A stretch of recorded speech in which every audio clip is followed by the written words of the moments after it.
যাওয়ার সময় এক লোক তার সামনে একটি ঘোড়া নিয়ে আসলো এবং সেই লোকটি বলল, হে শেরে খোদা হযরত আলী, আপনি কি আমার কাছে এই ঘোড়াটি ক্রয় করতে চাচ্ছেন? তখন হযরত আলী রাদিয়াল্লাহু তাআলা আনহা বলল, আমি কিভাবে তোমার কাছে ঘোড়াটি ক্রয় করতে পারি? আমার কাছে তো কোনো অর্থকড়ি নেই।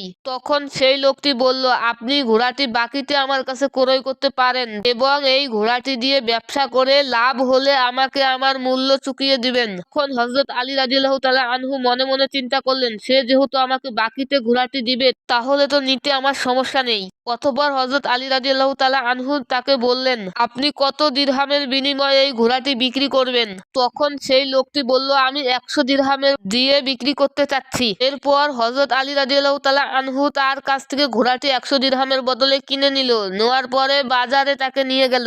এরপর একজন ক্রেতা বাজারে ঘোড়াটি কেনার জন্য আসলো এবং তাকে বলল, হে শেরে খোদা, আপনি কি এই ঘোড়াটি বিক্রি করতে চান? তখন আলী রাদিয়াল্লাহু তাআলা আনহু বলল, আমি তো ঘোড়াটি বিক্রি করার জন্যই বাজারে নিয়ে এসেছি।